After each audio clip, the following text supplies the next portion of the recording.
Hey everyone, welcome back to Corporate Decoder, the place where we shine a light on those dense corporate filings. Today we are diving into something that might sound a little boring at first, but trust me, it involves a drug, some very important numbers, and a race against time with the FDA.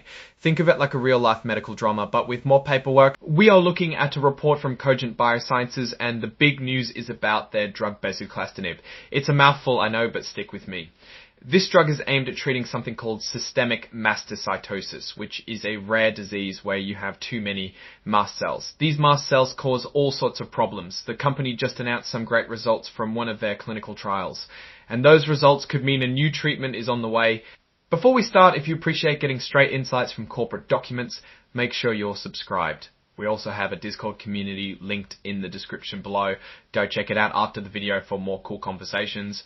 The report highlights clinically meaningful and highly statistically significant improvements.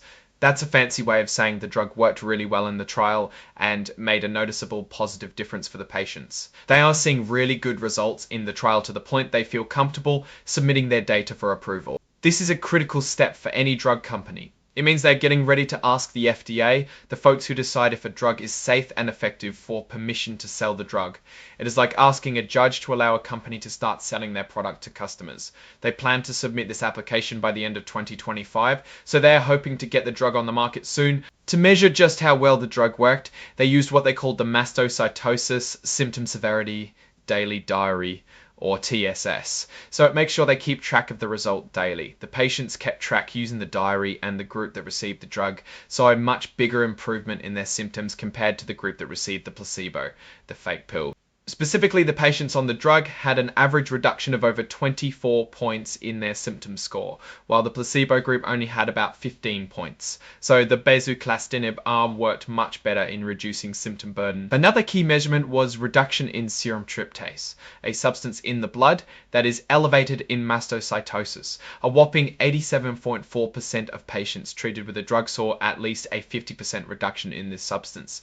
None of the patients in the placebo group saw that kind of reduction. So bezuclastinib really nailed it out of the park. Now, let's dive into some of those numbers I promised you. It's like looking at the scoreboard of the clinical trial. The primary endpoint, which is the main goal of the trial, was the mean change in TSS at 24 weeks.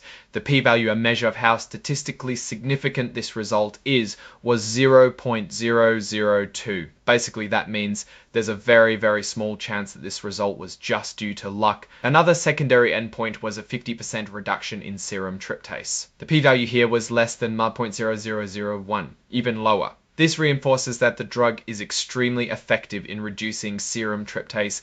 They also looked at the KTD816 VVAF, which is just measuring the mutation in the mast cells, and with a p-value is less than 0.0001. So they also found out that the drug works well in reducing the mutation in the mast cells. Of course, it is important to talk about side effects. No drug is perfect. Most of the side effects were mild, but the most common one was a change in hair color. Almost 70% of the patients on the drug experienced this. Others reported change in taste and nausea. There were some cases of elevated liver enzymes, which is something the FDA will look closely at since it can cause liver problems. It's worth noting that while some patients experienced elevated liver enzymes, all of these cases were resolved on their own according to the report. So while it's a side effect to watch out for, it doesn't seem to be a major long-term concern. The company is also studying this drug for other conditions. They are running trials for gastrointestinal stromal tumors, or GIST, and advanced systemic mastocytosis too. They expect to announce top-line results from these trials in the second half of 2025. Now, to be completely clear, this report contains forward-looking statements. These are just predictions and not guarantees. There are risk factors involved in bringing new drugs to market. These risks are detailed in the company's annual report, so that's a good place to look for more details. Alright.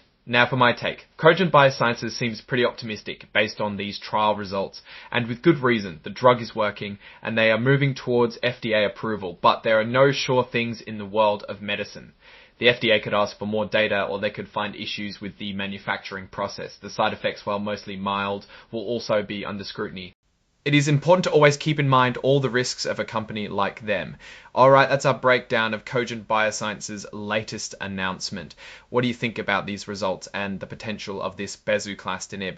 Drop your thoughts in the comments.